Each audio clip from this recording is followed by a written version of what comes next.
నమస్తే. పాయనీర్ 6th prepoll survey April మాసంలో conduct చేసిన ఈ సర్వే గురించి ఇప్పుడు మన గతంలో 5 సార్లు కూడా ఈ పాయనీర్ సర్వే చేసింది. అయితే గతంలో ఉన్నటువంటి వాటికి ఇప్పుడు ఎటువంటి అప్డేట్స్ ఉన్నాయి, ఎక్కడెక్కడ కూటమికి సంబంధించి కానీ గ్రోత్ ఎక్కడెక్కడ ఉంది, అసలు సర్వే ఏం చెప్తుందో మనతో పాటు సీనియర్ జర్నలిస్ట్ సత్యమూర్తి గారు ఉన్నారు. వారిని అడిగి తెలుసుకుందాం. సార్ నమస్తే. నమస్కారం అండి. పాయనీర్ సంబంధించి ఒక ప్రముఖ సంస్థ, అది ఇప్పటికీ ఒక 5 times కూడా చేసిన సర్వే. ఇది 6th ప్రీపోల్ సర్వే అని చెప్పేసి చెప్పుకోవచ్చు. అయితే ఈ సర్వే కూడా ఏప్రిల్ మాసంలో చేసింది. అంటే మే 13వ తారీఖు ఎన్నికలు ఉన్నాయంటే ఇప్పుడు జస్ట్ ఒక 1 month బిఫోర్ చేసిందంటే ఇది ఒక క్రూషియల్ అని చెప్పుకోవచ్చు. సో పాయనీర్ 6th ప్రీపోల్ సర్వే అసలు ఏం చెప్తుంది, ఎలాంటి డెవలప్మెంట్స్ ఉన్నాయనుకోవచ్చు? ఇది మొత్తం అంటే మూడ్ ఆఫ్ ది ఆంధ్రప్రదేశ్ని రిఫ్లెక్ట్ చేస్తున్నది ఈ సర్వే. దాదాపుగా ఏంటి అంటే ఇప్పుడు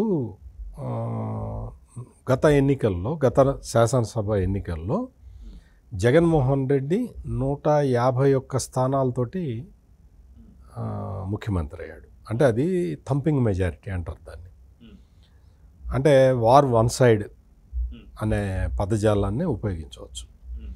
కానీ జగన్మోహన్ రెడ్డి ముఖ్యమంత్రి అయిన తర్వాత ఆ నెక్స్ట్ డే నుంచే ఏం చెప్పాడు అంటే, నేను మంచి ముఖ్యమంత్రిని అనిపించుకుంటాను మీ దగ్గర, మంచి ముఖ్యమంత్రిని అనిపించుకొని నేను మీ దగ్గర మంచి మార్కులు సంపాదించుకుంటాను అని చెప్పాడు.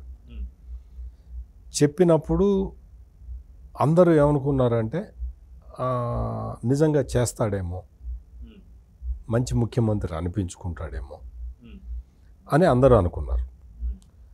కొంతమంది ఏమనుకున్నారంటే ఇతను కొంత నిజాయితీగా ఉంటాడేమో, ఆల్రెడీ సంపాదించుకోవాల్సిందంతా సంపాదించేసుకున్నాడు కాబట్టి, అంటే వాళ్ళ నాన్న అధికారంలో ఉండగానే సంపాదించాల్సిందంతా సంపాదించుకున్నాడు కాబట్టి ఇక సంపాదన మీద దృష్టి పెట్టకుండా రాష్ట్రాన్ని అభివృద్ధి చేయటం మీద దృష్టి పెడతాడని చెప్పి ఇంకొంతమంది అనుకున్నారు.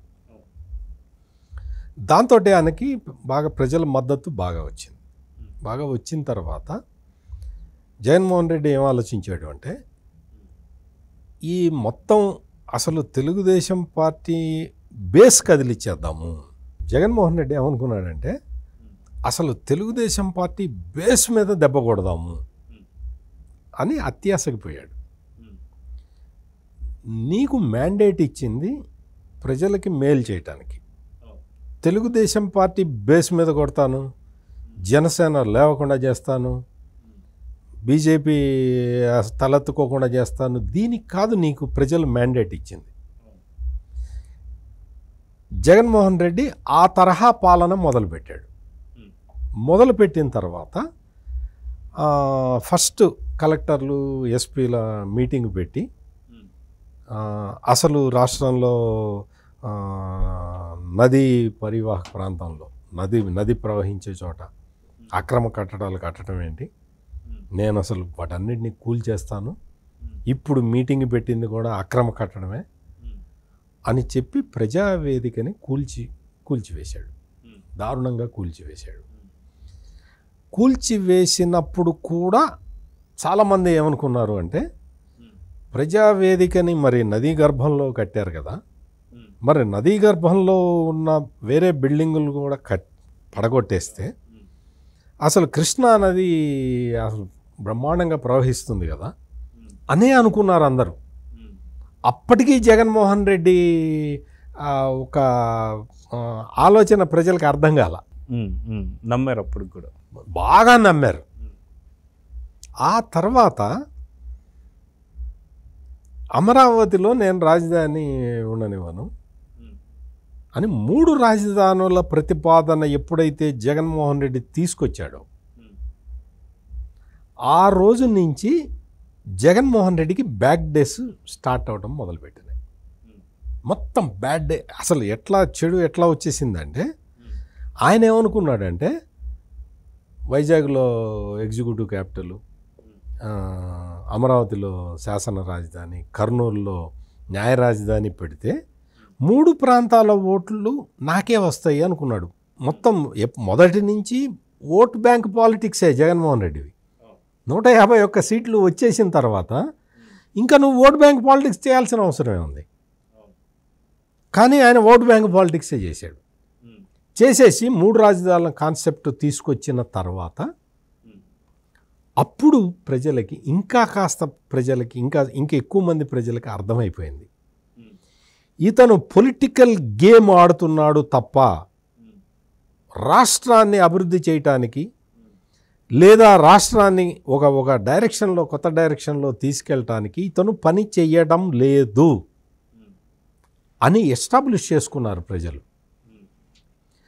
ఈ ఎస్టాబ్లిష్మెంట్ చేసుకున్న తర్వాత అదే మంకు పట్టు పట్టి అదే డైరెక్షన్లో జగన్మోహన్ రెడ్డి పని చేసుకుంటూ పోవటంతో ప్రజా వ్యతిరేకత రోజు రోజుకి పెరుగుతూ వచ్చింది. ఈ విధంగా మొత్తం అసలు అంటే చాలా సజావుగా సాగాల్సిన పాలనని మొత్తానికి కష్టాల్లోకి పడేసుకున్నాడు. ఇప్పుడు అతను కష్టాల్లో పడ్డా లేకపోతే అతని పార్టీ కష్టాల్లోకి పడ్డా మీకు నాకేం పెద్ద సంబంధం ఏమీ లేదు. కానీ అతని అత్యాశతోటి, ఓటు బ్యాంకు రాజకీయాలతోటి, అతని రాంగ్ కాన్సెప్ట్ తోటి, అతని యొక్క దూరదృష్టి లేనితనాన్ని, పరిపాలన అనుభవం లేకపోవటం, వీటన్నిటితోటి రాష్ట్రం నష్టపోయింది. రాష్ట్రం మొత్తం సర్వనాశనం అయిపోయింది, అప్పుల ఊబిలో కూరుకుపోయింది. ఇది గ్రాడ్యువల్గా జగన్మోహన్ రెడ్డి తనకి తానుగా చేసుకున్న ప్రక్రియ మొత్తం. ఇది ఎప్పటికప్పుడు ఎక్స్పోజ్ చేస్తూ ఉన్నారు తెలుగుదేశం నాయకులు, కార్యకర్తలు అందరూ కూడా. ఇదిగో ఇది తప్పయ్యా, ఇట్లా చేయకూడదు, ఇట్లా చేయటం కరెక్ట్ కాదు, నీ ఆలోచన రాంగు, నువ్వు అమరావతిని రాజధానిగా నువ్వు ఒప్పుకున్నావు, నువ్వు ఒప్పుకుంటేనే మేము పెట్టాము అని తెలుగుదేశం బతిమలాడి చెప్పింది. వద్దయ్యా, ప్రజా వ్యతిరేకత కోల్చొద్దు, అది ప్రజాధనంతో కట్టింది, నువ్వు అట్లా కూల్స్తూ పోకూడదు అని చెప్పి బతిమలాడి చెప్పింది తెలుగుదేశం. ఆ విధంగా మొత్తం మొదలు పెట్టేసి, అంటే ఎక్కడా కూడా ఎవరి మాట వినకుండా, ఎవరు మంచి చెప్పినా వినకుండా ఈ తరహాలో రాజకీయం మొదలుపెట్టేసరికి ఒక్కొక్క వర్గం జగన్మోహన్ రెడ్డికి దూరం అవుతూ మొదలుపెట్టింది. ఈ దూరం అయ్యే ప్రక్రియ ఎంతవరకు వచ్చిందంటే, ఓ దళితుడిని చంపేసి డోర్ డెలివరీ చేస్తే శవాన్ని, మామూలుగా సాధారణంగా అయితే ఇంకా ఏ రాజకీయ పార్టీ అయినా సరే అతను ఒక ఎమ్మెల్సీ, వైసీపీ ఎమ్మెల్సీ, వెంటనే అతన్ని పార్టీ నుంచి సస్పెండ్ చేసి పోలీసులు కేసు పెట్టి అతనే ఒప్పుకున్నాడు. డ్రైవర్ సుబ్రహ్మణ్యాన్ని నేనే చంపానని ఒప్పుకున్నాడు. అటువంటి వ్యక్తిని వెంటనే పార్టీ నుంచి సస్పెండ్ చేసి ఎమ్మెల్సీ నుంచి డిస్మిస్ చేసి అతనికి కఠినంగా శిక్ష పడేలాగా చేసేది ఏ పార్టీ అయినా, దేశంలో ఏ పార్టీ అయినా సరే. అటువంటిది జగన్మోహన్ రెడ్డి అతన్ని పక్కనే నిలబెట్టుకొని అతను చెప్పిన వాళ్ళకి క్యాండిడేట్లని ప్రకటించుకుంటూ అతన్ని పక్కన కూర్చోబెట్టుకొని కారులో తిరిగాడు. ఈ విధంగా బీసీల గురించి, ఎస్సీల గురించి, మైనారిటీల మీద ఒక్కళ్ళు ఇద్దరిని కాదు, మొత్తం అసలు మైనారిటీలను అయితే ఎంత వాళ్ళ మీద ఎంత అణచివేతకు గురయ్యారో మైనారిటీలు చెప్పడానికి వీల్లేదు. ఈ తరహాలో పరిపాలన సాగితే జగన్మోహన్ రెడ్డికి ఉన్న ఓటు పర్సంటేజ్ మొత్తం తగ్గిపోతూ వచ్చింది. మొత్తం తగ్గిపోయి ఈ రోజున ఈ పైనీర్ సర్వే, మీరు ప్రస్తావించిన పైనీర్ సర్వే ప్రకారం జగన్మోహన్ రెడ్డికి 42% ఓటుకు వచ్చింది. అదిగాక చూసుకుంటే గతంలో కోర్టు కూడా 500కు పైగా మొట్టికాయలు కూడా వేసింది, అయినా కూడా మారలేదు. కోర్టు చెప్పినా వినలేదు.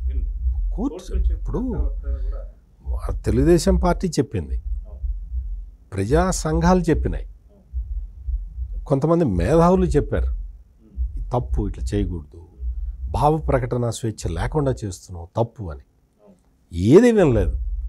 కోర్టులు మొట్టికాయలు వేసినా వినలేదు. 500కు పైగా మొట్టికాయలు వేసాయి, అయినా సరే ఈ తరహాలో పరిపాలనని జగన్మోహన్ రెడ్డి దగ్గర నుంచి ఎక్స్పెక్ట్ చేయలేదు.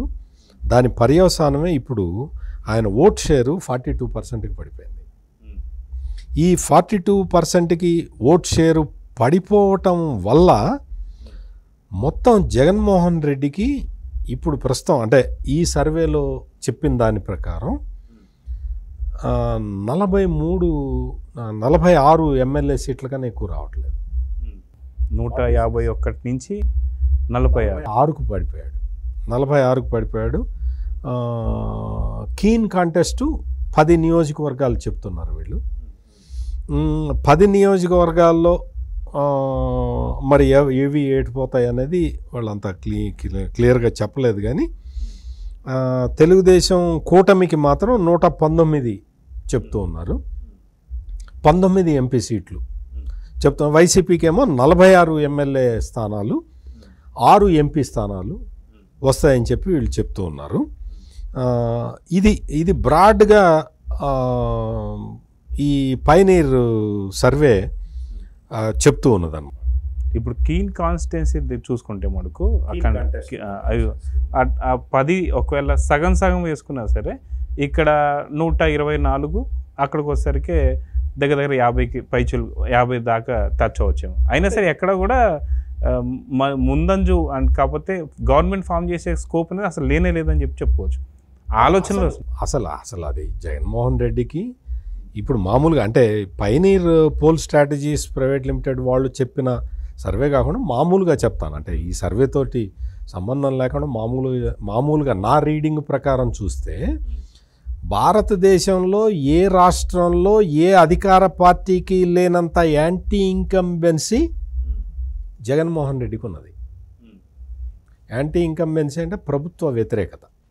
ఈ ప్రభుత్వ వ్యతిరేకత పర్సంటేజీ దేశంలో ఏ రాష్ట్రంలో ఏ అధికార పార్టీ పట్ల లేదు. అంటే గతంలో మనం తెలంగాణ చూసుకున్నాం, అసలుకి కాంగ్రెస్ వస్తుంది అనేది కూడా పెద్దగా అనుకోలేదు. కానీ లాస్ట్ 1-2 మంత్స్లోనే పికప్ అయ్యి అసలు కాంగ్రెస్ వచ్చేసింది. టీఆర్ఎస్ మీద కూడా వ్యతిరేకత ఉంది. దానికన్నా ఎక్కువ అనుకోవచ్చా మనం?